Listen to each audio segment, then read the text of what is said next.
Katika siasa za Kenya, ni watu wachache sana wanaofanana na Daktari Fred Matiang'i. Kwa wengi, aliwahi kuwa ishara ya utendaji thabiti. Alivunja magenge katika Wizara ya Elimu akirejesha uadilifu. Alisifiwa kama shujaa wa kitaifa akiondoa urasimu. Picha hii ilimuinua katika fahamu za kitaifa. Lakini chini ya taswira hii kuna hadithi nyeusi zaidi. Kama waziri wa mambo ya ndani, uthabiti wake ulichukua maana mbaya, ukibadilishwa na vurugu na kutojali utawala wa sheria. Swali ni je, mbinu zake ni utangulizi wa mamlaka ambayo angekuwa nayo kama rais? Wakenya lazima waunganishie kiongozi anayependwa na matendo ya mtu waliojifunza kumwogopa.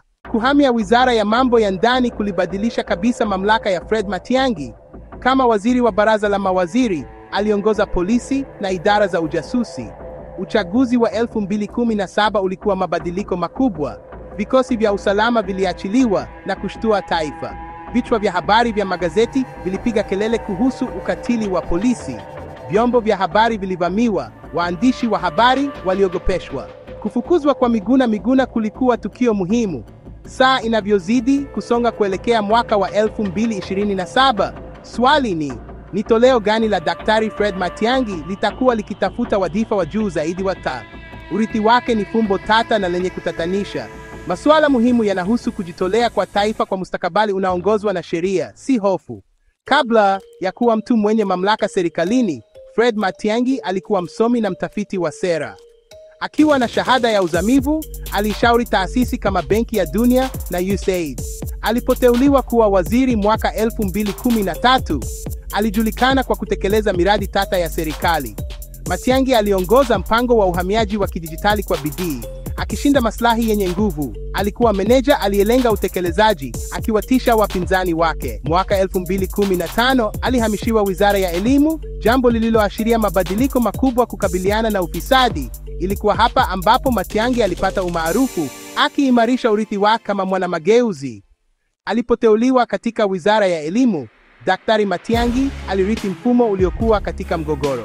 Baraza la mitihani la kitaifa la Kenya lilikuwa limeoza kabisa. Karatasi za mitihani ziliuzwa, matokeo yakachezewa na alama zilikuwa zimepoteza maana. Umma ulikuwa na hamu ya kupata suluhisho. Matiang'i alitangaza vita dhidi ya magenge hayo. Mbinu yake ilikuwa operesheni ya haraka na ya uamuzi ili kurejesha mfumo. Alivunja bodi nzima na kuleta timu mpya. Alianzisha hatua kali za kuzuia udanganyifu, akiweka usafirishaji wa karatasi chini ya usimamizi wa polisi. Matokeo yalikuwa ya haraka na ya kushangaza. Matokeo ya mwaka 2016 yalipotolewa, taifa lilishangaa. Wengi walimsifu Matiang'i kama shujaa kwa kufichua uozo. Alikuwa amethibitisha kwamba inawezekana kupambana na ufisadi wa kimfumo na kushinda. Uongozi wake ulijulikana kwa harakati hii isiyokoma ya kuweka utaratibu. Aliogopwa, lakini pia aliheshimiwa. Hii ilithibitisha sifa yake kama waziri mkuu. Kupanda kwa Fred Matiang'i kulikuwa kwa kasi. Baada ya marekebisho yake ya elimu, Rais Kenyatta alimkabidhi wizara yenye nguvu ya mambo ya ndani, hata huku akiendelea na jukumu lake la elimu. Muda si mrefu, hakuwa waziri tu, bali mtekelezaji mkuu wa rais, akiongoza kamati mpya iliyomweka juu ya makatibu wote wa baraza la mawaziri. Jukumu hili la waziri mkuu lilimruhusu kuratibu miradi ya serikali na kumweka kando naibu rais William Ruto, akijikita madaraka kama hapo awali. Mtindo wa uongozi wa Matiang'i uliimarika. Mikutano ya baraza la mawaziri ikawa mikutano yenye shinikizo kubwa. Upinzani haukuvumiliwa. Hadharani alionyesha mamlaka ya serikali, akifuatana na wakuu wa usalama, akitoa onyo kali kwa vitisho vyovyote vilivyodhaniwa. Mpaka kati ya utawala bora na udhibiti wa kimabavu ulififia, huku mamlaka yake yakikua bila kikomo. Mrekebishaji aliyesifiwa sasa alikuwa mtekelezaji mwenye mkono wa chuma wa utawala, akiweka msingi wa urithi mbaya zaidi. Matiang'i kuhamia Wizara ya Mambo ya Ndani kulibadilisha kutoka mwanamageuzi hadi mlinzi wa mamlaka ya serikali. Sasa aliamuru polisi na idara za ujasusi, akitumia nguvu za serikali. Mbinu yake ya kutokuwa na mzaha, iliyosifiwa sana katika elimu, ikawa chombo cha kukandamiza upinzani na maandamano. Lengo la wizara lilibadilika. Utulivu ulimaanisha kukandamiza upinzani, sio tu kudumisha amani. Chini ya uangalizi wake, vikosi vya usalama vilikabiliana na machafuko ya kisiasa kwa nguvu ya kutisha. Hofu za haki za binadamu ziliongezeka huku mbinu zake zikikanyaga uhuru wa kikatiba. Bidii ya mwanamageuzi sasa ilielekezwa katika kutetea utawala kwa gharama yoyote. Mgogoro wa uchaguzi wa mwaka 2017 ulikuwa mtihani mkuu wa Matiang'i. Alitangaza harakati ya kitaifa ya upinzani kuwa kundi la uhalifu na hivyo kuhalalisha ukandamizaji mkali. Polisi walijibu maandamano kwa nguvu mbaya. Zaidi ya vifo 100 viliripotiwa na mashirika ya haki za binadamu. Matiang'i alikanusha madai ya ukatili, akitetea vitendo vya serikali bila kuomba radhi. Mikutano yake na waandishi wa habari ilionyesha nguvu isiyoyumba, ikituma ujumbe wa kutisha kwa wapinzani. Nia njema aliyoipata kama mwanamageuzi ilitoweka, ikibadilishwa na hofu na kulaaniwa. Uaminifu wake kwa mtendaji mkuu ulikuwa kamili, hata kwa gharama ya haki za raia. Wakati Matiang'i alipokuwa ofisini, amri za mahakama hazikufuatwa, hasa katika kisa cha Miguna Miguna. Vyombo vya habari vilifungwa ili kuzuia habari za upinzani, ikikumbusha siku mbaya za udhibiti wa habari. Ripoti za mauaji ya kiholela na kutoweka kwa watu ziliongezeka, hasa miongoni mwa maskini na wale walioonekana kuikosoa serikali. Vikosi vya usalama vilifanya vitendo bila kuadhibiwa, vikilindwa na hali ya hofu na kutojali sheria. Wizara ya mambo ya ndani ilihusishwa na ukandamizaji, si ulinzi. Mkono wa chuma uliowahi kurekebisha elimu sasa ulikandamiza taasisi za kidemokrasia. Udhibiti, si mageuzi, ulifafanua urithi wake, kuweka mfano hatari kwa mustakabali wa Kenya. Mwaka wa 2022, miili ilianza kuonekana katika mto Yala, ikiwa imefungwa, kuteswa na kutupwa kwa usahihi wa kutisha. Wanaharakati wa haki za binadamu walifichua visa vingi kama hivyo, vikiunganisha waathirika wengi na utekaji nyara wa polisi. Mwenendo huu ulionyesha operesheni iliyoratibiwa, iliyoidhinishwa na serikali. Matiang'i, kama waziri wa usalama wa ndani, alikanusha kuhusika, lakini ukubwa na njia ilionyesha vikosi vya usalama chini ya amri yake. Mauaji ya Yala yalikuwa ishara ya kutokujali sheria na ghasia zilizostawi wakati wa utawala wake. Serikali iliyokusudiwa kulinda sasa ilikuwa ikiwinda raia wake wenyewe. Vitisho vya mto Yala vilionyesha kushindwa vibaya na mashtaka ya utawala wa Matiang'i juu ya usalama wa Kenya. Vitisho vya mto Yala havikuwa vya pekee, vilikuwa kilele cha vurugu iliyoidhinishwa na serikali. Mashirika ya haki za binadamu yaliandika ongezeko la kutoweka kwa nguvu na mauaji ya kiholela. Waathirika mara nyingi walikuwa vijana waliouawa bila hukumu kwa tuhuma za kuwa wahalifu, lakini wigo ulipanuka na kujumuisha wanaharakati na wafanyabiashara. Njia, utekaji nyara, utafutaji wa haraka na kugunduliwa kwa miili iliyo na alama za mateso. Hii ilieneza hofu na kunyamazisha upinzani, ikiharibu imani ya umma kwa polisi na serikali. Wajibu wa amri uliweka uwajibikaji moja kwa moja kwa Daktari Matiang'i, ambaye aliongoza mfumo ambapo mauaji yalikuwa sera ya serikali. Maombi ya familia ya kutaka haki yalikutana na kutojali, serikali ikiwa chanzo cha hofu. Mfumo wa hofu uliokuwa ukiendeshwa chini ya Daktari Matiang'i ulikuwa kampeni ya kimfumo ya kubomoa nguzo muhimu za jamii huru na wazi. Haki ya kuandamana ilibadilishwa mara kwa mara na kuonekana kama tishio kwa usalama wa taifa. Maandamano yalikutana na nguvu za kikatili. Ukandamizaji huu ulienea hadi kwenye uhuru wa kujieleza. Wakosoaji walijikuta wakilengwa kwa vitisho na ufuatiliaji na kusababisha hali ya hofu. Vyombo vya habari pia vilikuwa shabaha kuu. Kuzimwa kwa vituo vikuu vya televisheni mwaka 2018 kulikuwa shambulio la moja kwa moja dhidi ya uhuru wa vyombo vya habari, lililoundwa kudhibiti simulizi ya kitaifa. Hatimaye utawala wa Matiang'i ulishuhudia ukuzaji wa makusudi wa hali ya hofu, kuhakikisha utii na kuimarisha mamlaka ya mtendaji. Uharibifu mkubwa na wa kudumu uliofanyiwa wakati Fred Matiang'i alipokuwa mkuu wa usalama ulikuwa mmomonyoko wa kimfumo wa heshima kwa katiba ya Kenya ya mwaka 2010. Hati hii iliyozaliwa kutokana na mapambano marefu na yenye uchungu kwa ajili ya demokrasia na haki za binadamu iliundwa mahsusi kukomesha ubadhirifu wa urais wa kifalme na kuimarisha utawala wa sheria. Iliweka mahakama huru na mswada thabiti wa haki ili kudhibiti mamlaka ya mtendaji. Hata hivyo, chini ya uangalizi wa Matiang'i, Wizara ya Mambo ya Ndani ilitenda kana kwamba haikuhusika na vikwazo hivi vya kikatiba, ikichukulia sheria kuu ya nchi kama pendekezo tu badala ya seti ya sheria inayofunga. Ukaidi wa mara kwa mara na wawazi wa amri za mahakama ulikuwa ushahidi wazi zaidi wa kuzingirwa huku kwa katiba. Mahakama Kuu ilipoamuru serikali kurejesha matangazo kwa vituo vya TV vilivyofungwa, wizara ilipuuza uamuzi huo kwa siku kadhaa. Mahakama zilipoamuru mara kwa mara kuachiliwa kwa Miguna Miguna, na kuwezeshwa kwa haki yake ya kikatiba ya kuingia nchi yake ya kuzaliwa. Matiang'i na maafisa wake wakuu walihusika katika onyesho la wazi na la kushangaza la ukaidi. Huu haukuwa tu mzozo wa kisheria, ulikuwa taarifa ya kisiasa. Iliashiria kwamba tawi la mtendaji chini ya Rais Kenyatta na kutekelezwa na Matiang'i iliamini inashikilia mamlaka ya mwisho, nafasi iliyo juu ya ile ya mahakama, ikidhoofisha kimsingi kanuni ya utenganisho wa mamlaka. Dharo hii kwa mahakama haikuwa tu kuhusu kesi maalum, ilikuwa kuhusu kudhoofisha taasisi muhimu ya uwajibikaji. Kwa kuonyesha kwamba amri za mahakama zinaweza kupuuzwa bila matokeo, wizara ilituma ujumbe hatari kwa umma na kwa mashirika mengine ya serikali: mahakama hazina nguvu dhidi ya nguvu za mtendaji. Hii ilizipa nguvu vikosi vya usalama kutenda kwa uhuru mkubwa zaidi, wakijua kwamba changamoto yoyote ya kisheria kwa matendo yao inaweza kupuuzwa tu na wakubwa wao. Iliunda mgogoro wa kikatiba ambapo chombo chenyewe kilichopewa jukumu la kutafsiri sheria na kulinda haki za raia kilifanywa kisicho na meno, mamlaka yake yakipunguzwa kwa kila amri iliyokaidiwa. Urithi huu wa ukaidi wa kikatiba labda ndiyo kipengele hatari zaidi cha urais unaowezekana wa Matiang'i, kiongozi ambaye ameonyesha nia ya kujiweka yeye na wizara yake juu ya sheria. Wakati akihudumu kama katibu wa baraza la mawaziri, hawezekani kuendeleza heshima mpya kwa hilo baada ya kupanda kwenye ofisi ya juu zaidi. Urais ungempa amri juu ya mfumo mzima wa serikali, ikiwemo jeshi. Mfumo wa tabia ulioanzishwa katika wizara ya mambo ya ndani, kuipuuza mahakama, kukandamiza upinzani na kupuuza haki za kimsingi, inatoa taswira ya kutisha jinsi utawala wa Matiang'i unavyoweza kutawala. Inaibua tishio la kurudi kwenye utawala wa kimabavu, ambapo katiba ni hati ya urahisi, si agano takatifu na wananchi wa Kenya. Wakati Fred Matiang'i anajiandaa kwa kampeni ya urais hapo baadaye, ushirikiano wa kutisha umefichuliwa.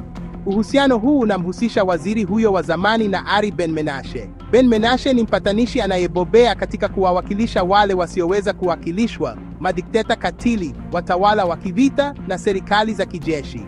Orodha ya wateja wa Ben Menashe ni orodha ya watu wenye sifa mbaya.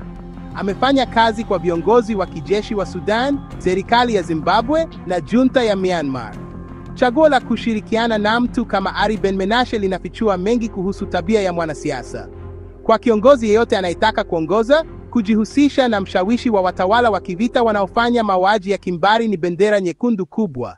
Uhusiano uliorekodiwa kati ya Fred Matiang'i na Ari Ben Menashe unaashiria ushirikiano kwa ajili ya uchaguzi wa rais wa miaka 2027. Ushirikiano huu unatumia uhusiano wa kimataifa wa Ben Menashe kumwandaa Matiang'i kwa ajili ya hadhira ya kimataifa na kupata uungwaji mkono wa kisiasa. Matiang'i anataka kuepuka sifa yake iliyoharibika kama waziri wa mambo ya ndani. Anaamini ushawishi wa Ben Menashe unaweza kumfungulia milango katika miji mikuu muhimu, akisafisha sifa yake kama Ben Menashe alivyofanya kwa wateja wengine. Matiang'i anatafuta uhalali, huku Ben Menashe akipata ada. Uamuzi huu unaeleza mengi kuhusu vipaumbele vya Matiang'i, ukionyesha kuwa nguvu inazidi maadili. Ushirikiano huu unapaswa kumtia wasiwasi kila Mkenya, ukionyesha aina ya kiongozi ambaye Matiang'i anaweza kuwa. Je, shawishi kama Ari Ben Menashe anatoa nini? Ben Menashe ni mtaalamu wa ushawishi wa kupata ufikiaji, akihakikisha mikutano ya ngazi za juu na maafisa wenye ushawishi. Kwa Matiang'i, ufikiaji huu ni wa thamani sana, ukimpa nafasi ya kujijengea jina upya. Jukumu la Ben Menashe linahusisha kuunda hadithi maalum ili kuficha matendo ya zamani ya mteja wake. Mikataba yake mara nyingi hujumuisha vifungu vinavyohusiana na kupata uwekezaji na misaada ya kijeshi. Hatari ni kwamba msaada huu utakuja na masharti ambayo yanaweza kuhatarisha maslahi ya nchi. Uhusiano wa Matiang'i na Ben Menashe ni tishio la moja kwa moja kwa mustakabali wa kidemokrasia wa Kenya. Ili kuelewa hatari inayoweza kusababishwa na urais wa Fred Matiang'i, ni muhimu kutathmini hali ya sasa ya kisiasa chini ya Rais William Ruto. Tangu aingie madarakani, serikali yake imekabiliwa na ukosoaji na maandamano kuhusu kodi na kusababisha mapigano na majeraha. Tuhuma za kudhoofisha taasisi na ufisadi pia zimeibuka. Licha ya changamoto hizi, nguzo kuu za demokrasia ya Kenya zinaendelea kufanya kazi. Mahakama inadai uhuru wake, vyombo vya habari vinabaki hai na mashirika ya kiraia yanabaki hai. Huu ni mapambano ya demokrasia, si kutokuwepo kwake. Hebu tulinganishe hali yetu ya sasa, isiyo kamilifu na uwezekano wa siku zijazo chini ya urais wa Fred Matiang'i. Ulinganisho si kati ya demokrasia yenye kasoro na demokrasia kamilifu, bali ni demokrasia yenye kasoro na tishio halisi la udikteta wa kisasa wenye ufanisi na usio na huruma. Rekodi ya Matiang'i kama waziri wa usalama wa ndani inatoa ramani ya kutisha ya jinsi utawala wake unavyoweza kuonekana. Ameonyesha dharau kwa taasisi zile zile ambazo kwa sasa zinatumika kama kikwazo. Wizara ya Matiang'i ilipuuza tu maamuzi ya mahakama. Hebu fikiria Kenya ambapo mahakama inapuuza kimfumo. Fikiria hatima ya vyombo vya habari na mashirika ya kiraia nchini Kenya inayoongozwa na Matiang'i. Historia yake inaashiria sera ya kutovumilia upinzani. Mtu aliyekuwa akiongoza wizara ya usalama wa ndani wakati wa enzi ya uvumbuzi wa Mto Yala angekuwa na udhibiti wa jeshi lote na huduma za ujasusi. Mfumo wa kutoweka kwa nguvu na mauaji ya kiholela unaweza kuwa sera rasmi ya serikali chini ya urais wake. Kinyang'anyiro kinachokuja cha kisiasa kinaipa Kenya chaguo gumu kati ya maono mawili tofauti kabisa ya mustakabali wa taifa. Kwa upande mmoja, kuna njia ya sasa chini ya Rais Ruto, njia iliyojaa matatizo ya kiuchumi.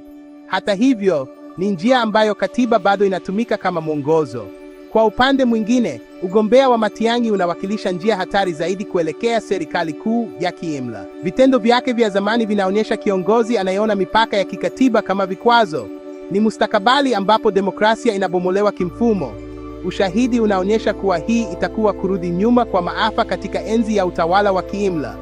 Kwa Kenya, hatari hazijawahi kubwa kiasi hiki. Hadithi ya Daktari Fred Matiang'i ni onyo kuhusu mvuto wa mamlaka na tofauti ndogo kati ya utulivu na ukandamizaji. Mafanikio yake katika wizara ya elimu yalimpatia sifa kama kiongozi mwenye maamuzi. Hata hivyo, uamuzi huu ulipohamishiwa wizara ya mambo ya ndani ulionyesha upande wake mbaya zaidi. Harakati ya kutafuta utulivu ilikuja kwa gharama kubwa ya haki za binadamu na utawala wa kikatiba. Urithi wake sasa umeunganishwa bila kutenganishwa na ghasia na uvumbuzi wa kutisha katika maji machafu ya Mto Yala. Ushirikiano huu sio tu kosa la kimkakati, ni taarifa ya kina ya maadili. Hali ya kutisha sana kwa taifa na watu wake. Ni uamuzi wa kimsingi kuhusu roho ya taifa. Kusahau historia hii itakuwa kosa kubwa. Njia ya mbele kwa Kenya inahitaji kujitolea bila kuyumba kwa kanuni za uwajibikaji wa kidemokrasia. Mapungufu ya serikali ya sasa, ingawa ni muhimu na yanastahili kukosolewa vikali, hayapaswi kutumika kama uhalali wa kumbatia mbadala unaoahidi kuwa mbaya zaidi. Mapambano yanayoendelea dhidi ya ufisadi, ukatili wa polisi na serikali kuvuka mipaka chini ya utawala wa Ruto ni sehemu ya kazi ngumu na endelevu ya kujenga jamii ya kidemokrasia. Mapambano haya yanapiganwa waziwazi, mahakamani, kwenye vyombo vya habari na mitaani. Tofauti muhimu ni kwamba maeneo haya ya mashindano bado yapo. Utawala uliofuata matendo ya Matiang'i hapo awali ungetafuta kufunga maeneo haya, kunyamazisha kabisa mjadala na kuubadilisha na utulivu wa unyenyekevu. Jumuiya ya kimataifa, hasa washirika wa kidemokrasia wa Kenya Magharibi, pia ina jukumu kubwa. Hawapaswi kudanganywa na hadithi zilizosafishwa zinazouzwa na walobi gali kama Ari Ben Menashe. Lazima waangalie zaidi ya mawasilisho yaliyopangika vizuri na kuchunguza ushahidi thabiti wa ukiukaji wa haki za binadamu na ukiukaji wa katiba. Kutoa uhalali, msaada au ufadhili kwa mradi wa kisiasa uliochafuliwa sana na udikteta itakuwa ni usaliti kwa Wakenya na maadili ya kidemokrasia ambayo mataifa haya yanadai kuyatetea. Ushirikiano wa kweli unamaanisha kuunga mkono taasisi za kidemokrasia za Kenya na jamii yake hai, sio kuwawezesha watu ambao wamefanya kazi kikamilifu kuzidhoofisha kwa ajili ya maslahi binafsi au ya kisiasa. Hata hivyo, hatimaye, mustakabali wa demokrasia ya Kenya unategemea wananchi wake. Bei ya uhuru, kama msemo wa zamani unavyosema, ni umakini wa milele. Umakini huu unahitaji wapiga kura wenye bidii na walioelimika ambao wanakataa kubadilisha uhuru wao uliopatikana kwa shida kwa ahadi ya uongo ya usalama inayotolewa na dikteta. Inahitaji ujasiri kutoka kwa waandishi wa habari, wanaharakati, majaji na wanasheria kuendelea na kazi yao ya kuwajibisha serikali bila kujali hatari. Inadai kwamba Wakenya wakumbuke waathirika wa ukatili wa serikali na kudai haki kwao, kuhakikisha kwamba hadithi zao hazifutwi kutoka kwenye kumbukumbu ya taifa. Taifa limesimama kwenye njia panda kati ya mustakabali wa sheria na utawala wa hofu, na chaguo itakalofanya litaathiri vizazi vijavyo. Safari iliyo mbele ni hatari. Kivutio cha kiongozi mwenye nguvu anayeahidi kurekebisha kila kitu kwa mkono wa chuma kinaweza kuvutia wakati wa shida za kiuchumi na kukata tamaa kisiasa. Lakini masomo ya historia nchini Kenya na duniani kote yako wazi: ahadi kama hizo ni mtego. Utaratibu wanauleta ni utaratibu wa uwanja wa gereza. Ufanisi wanaotoa ni ufanisi wa makaburi. Kenya lazima ichague njia tofauti. Lazima ichague njia ngumu, yenye matatizo na mara nyingi yenye kukatisha tamaa ya demokrasia. Lazima ichague mustakabali ambapo serikali inawaogopa wananchi na sio kinyume chake. Uhai wa jamhuri unategemea hilo. Tafadhali like na share video hii na marafiki zako, subscribe kwenye chaneli yetu na uweke comment ili kutujulisha ni mwanasiasa gani wa Kenya ungependa tumjadili baadaye. Tuko hapa kwenye dhamira nzito ya kuruhusu ukweli uwe mkubwa kuliko propaganda.